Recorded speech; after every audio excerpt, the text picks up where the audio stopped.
আজকে দেশের মানুষ তাই এই রাজনৈতিক শক্তিটাকে বারবার দেখতে চায়, বারবার তারা ক্ষমতায় আনে এবং এবারও ইনশাল্লাহ আগামীতে যে নির্বাচন হবে সেই নির্বাচনে অবশ্যই আমরা বিশ্বাস করি আজকে দেশনেত্রী বেগম খালেদা জিয়া আমাদের নেতা তারেক রহমানের নেতৃত্বে এই দেশে বাংলাদেশে আবার বিএনপি ক্ষমতায় যাবে ইনশাল্লাহ জনগণের ভোটে। তো সেই কারণে মানুষ নেতা বানায় মানুষের প্রয়োজনে, নিজে নেতার প্রয়োজনে না। সেই কারণে কিন্তু শেখ মুজিবকে ছুঁড়ে ফেলে দিয়ে জিয়া রহমানকে তার দেশের নেতা বানিয়েছেন। আর বাংলাদেশে এখন সবচেয়ে বড় যেটা প্রমাণ, এখনও যখন ভোট হয় দুইটা ছবি সামনে থাকে, একটা শেখ মুজিব আর একটা শহীদ রাষ্ট্রপতি জিয়া রহমান। বাংলাদেশের ভোটে, জনগণের ভোটে এখন সবচেয়ে বেশি জনপ্রিয় হলো শহীদ রাষ্ট্রপতি জিয়া রহমান। কি কারণে? তার সততায়, তার ব্যাংক ব্যালেন্স দিয়ে না, তার সততায়, তার দেশপ্রেমে, তার জনগণের প্রতি যে কমিটমেন্ট, এই দেশের প্রতিটা ক্ষেত্রে তিনি যে পরিবর্তন এনেছেন, সংস্কার এনেছেন, সেই কারণেই কিন্তু শহীদ রাষ্ট্রপতি জিয়া রহমান সবচেয়ে জনপ্রিয়। কিন্তু আমাদেরকে সেই রাজনীতিটাকে ধারণ করতে হবে। আমরা বলি আমরা শহীদ জিয়ার সৈনিক হওয়া এত সহজ না। কিন্তু শহীদ জিয়া কীভাবে চলতেন, শহীদ জিয়া কী খাইতেন, শহীদ জিয়ার জীবনটা কী ছিল, শহীদ জিয়া কতটুকু ব্যাংক ব্যালেন্স রেখে গেছিলেন, শহীদ জিয়া কয়টা গাড়ি রেখে গেছিলেন, শহীদ জিয়া তার পরিবারের জন্য কতটুকু সম্পদ দিয়ে গিয়েছিলেন। রাজনৈতিক নেতার প্রতি শেখ মুজিব অনেক বড় নেতা ছিল, কিন্তু জনগণকে যখন সে দিতে পারে নাই, এই শেখ মুজিব মারা যাওয়ার পরে মানুষ ইন্না লিল্লাহে পড়ে নাই।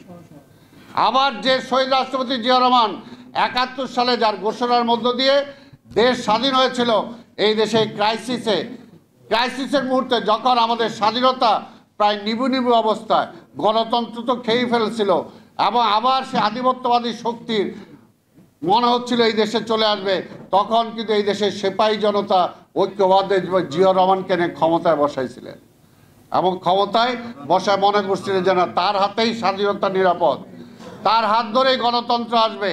সেই কারণে তিনি গণতন্ত্র দিয়েছেন, স্বাধীনতাকে নিশ্চিত করার জন্য তিনি সংগ্রাম করেছেন এবং সেটাকে এগিয়ে নিয়ে যাওয়ার জন্যই কিন্তু আমি যেটা আগে বললাম, এই রাজনৈতিক দলটা তিনি প্রতিষ্ঠা করেছেন। তাই আমাদের কাঁধে অনেক দায়িত্ব।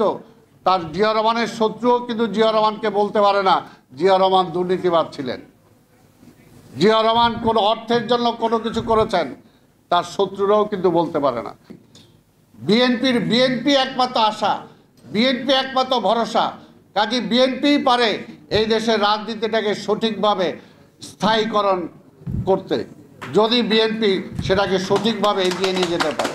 এই কারণে আমি আপনাদের এই কথাগুলো বলতেছি। আজকে এখানে ক্ষমতা, কে এমপি হলাম, কে মন্ত্রী হলাম, সেটা বড় কথা না, কে বড় ব্যবসায়ী হলাম সেটা বড় কথা না।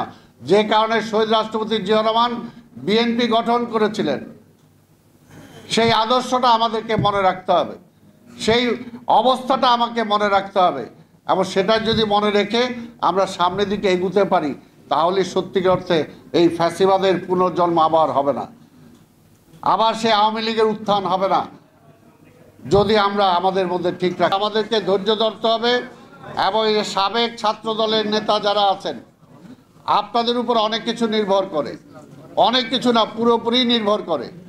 আজকে বিএনপি দেখেন, আজকে বিএনপির শহীদ রাষ্ট্রপতি জিয়া রহমান যখন বিএনপি গঠন করেন তখন কিন্তু বিএনপি ছিল না, সেটা বিভিন্ন রাজনৈতিক দলের লোকজন এসে কিন্তু একটা মঞ্চ তিনি তৈরি করেছিলেন, একটা ফ্রন্ট তৈরি করেছিলেন। কিন্তু আজকে বিএনপিটা কিন্তু সত্যিকারের বিএনপি। এই কারণেই বিএনপি, কারণ বিএনপির সত্যিকার ব্লাড নিয়ে জন্ম হয়েছে ছাত্রদলের।